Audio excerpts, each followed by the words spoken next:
Case of drop और case of bubble दोनों एक ही साथ पढ़ रहे हैं। Case of drop and case of bubble दोनों एक ही साथ पढ़ रहे हैं। तो ये है केस ऑफ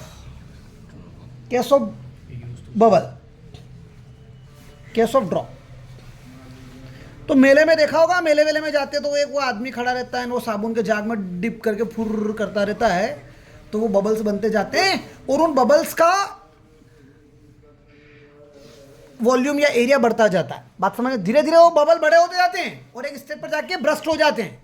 बात समझ में आ रही कि नहीं आ रही है? ड्रॉप और बबल में ये डिफरेंस रहेगा, ड्रॉप और बबल में डिफरेंस रहेगा कि ड्रॉप जो है उसमें पूरी में पानी भरा हुआ है, अंदर भी पानी भरा हुआ है, मतलब उसकी खाली आउटर सरफेस जो है ना वही एयर के कांटेक्ट में है। लेकिन बबल जो है उसके अंदर भी एयर है, बाहर भी एयर है। इतनी बात समझ में आएगी नहीं आई? मतलब जो फिल्म बन रही है साबुन के झाग की, ये दोनों तरफ से एयर के कांटेक्ट में, अंदर से भी बाहर से भी, इन केस ऑफ बबल। लेकिन जब आप ड्रॉप देखोगे तो उसमें खाली बाहरी कांटेक्ट में। अब धीरे धीरे क्या होगा, जैसे पानी की बूंद है, अंदर का प्रेशर जब एक्सिस होता है, अंदर का प्रेशर जब ज्यादा होता है तो इसका क्या बढ़ जाएगा, रेडियस बढ़ेगा कि नहीं बढ़ेगा? क्या बढ़ जाएगा? रेडियस। तो यहां पर भी ऐसे ही होगा। वो बबल, वो ड्रॉप, हाँ बबल देखे मेले में, मेले में ही देखना भाई, हंस रहा है। हाँ, तो इसकी रेडियस बढ़ेगी। इनिशियल रेडियस कितनी है? आर। इनिशियल रेडियस कितनी है दोनों की? आर। इसकी रेडियस भी कितनी? आर। ये लेंथ कितनी बढ़ गई? डेल आर से बढ़ गया। कितने से बढ़ गया भैया? डेल आर से बढ़ गया। समझ में आ रही कि नहीं आ रही बात? तो सबसे पहले अपन निकाल लेते हैं इंक्रीज इन सरफेस एरिया। क्या निकालेंगे अपन? Surface area. Increase, NCREAC, increase in surface area, increase in surface area. Sphere है, स्फीयर का होता है 4 पाई आर का स्क्वायर माइनस, ये तो बाद वाला एरिया है। बाद वाला मतलब जो जब उसका साइज बढ़ गया उसके बाद। पहले एरिया कितना था? 4 पाई आर स्क्वायर।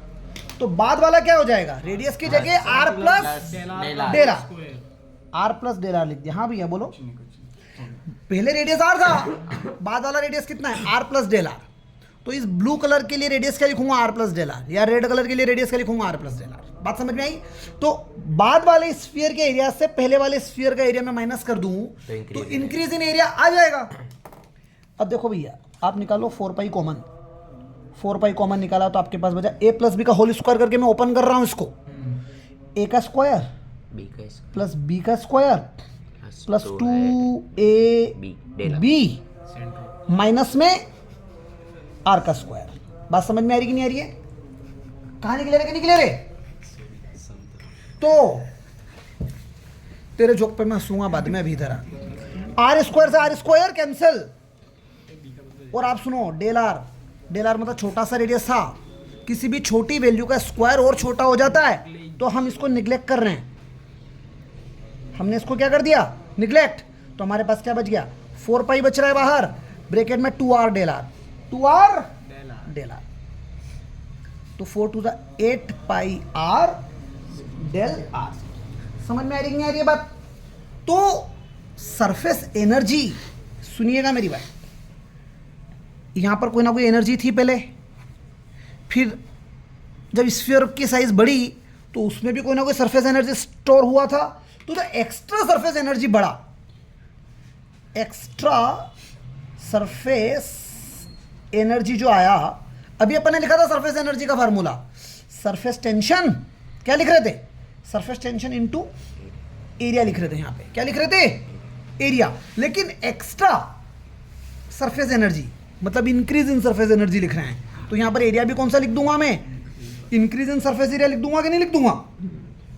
कुल मिला के एक्स्ट्रा सरफेस एनर्जी हो जाएगा सरफेस टेंशन एस, और increase in area 8 pi r del r, 8 pi r del are.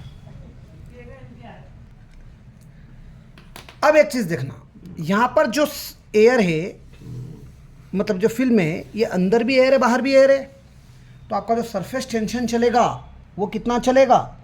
2 times. कितना चलेगा भैया? कहानी क्लियर है कि नहीं क्लियर है? सरफेस टेंशन कितनी चलेगी? 2 टाइम्स।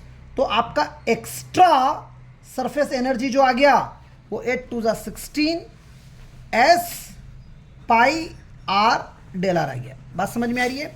यही पूरी पिक्चर यहाँ चलेगी, लेकिन यहाँ पर इंक्रीज इन एरिया जो है वो तो यही रहेगा 8 पाई आर डेल आर, लेकिन एक्स्ट्रा सरफेस एनर्जी जो रहेगी 2 टाइम्स ऑफ सरफेस टेंशन नहीं करेंगे, ओनली सरफेस टेंशन, और इंक्रीज इन एरिया वही 8 pi r del are.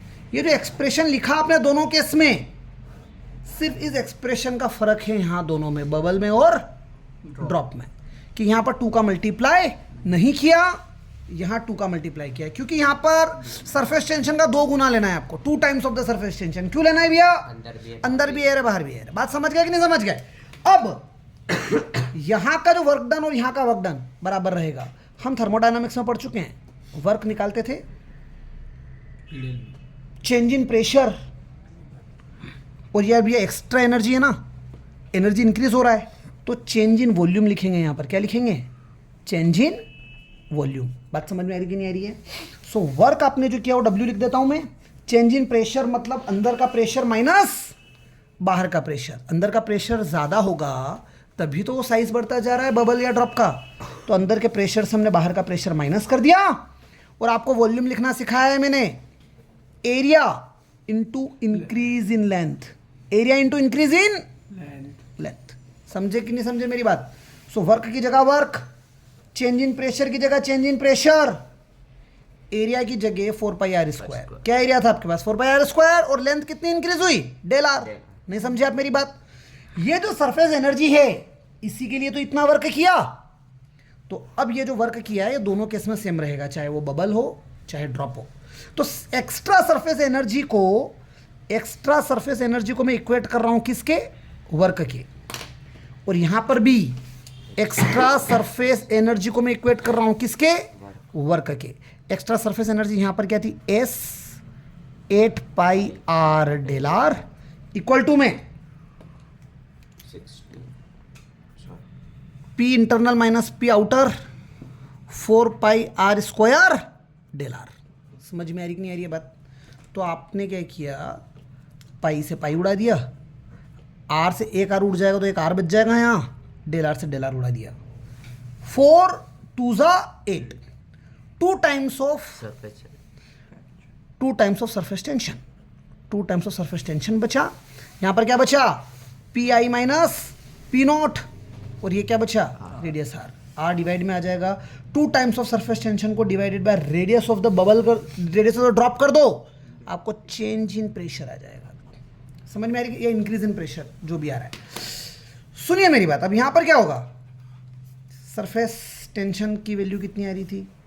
16 S pi r del r, और इक्वल टू में वर्क डन तो यही रहेगा दोनों जगह, P I minus P naught 4 pi r square del r. Del r से डेल आर कैंसल, पाई से पाई कैंसल, एक आर से एक आर कैंसल, तो एक आर बच गया। समझ गए? और 4 4 16, 4 टाइम्स ऑफ सरफेस टेंशन बच रहा है। क्या बच रहा है? 4 times of surface tension equal to में जो एक आर बचा था वो मैं डिवाइड में लेके आ गया, पी आई माइनस पी। नहीं समझ में आई बात?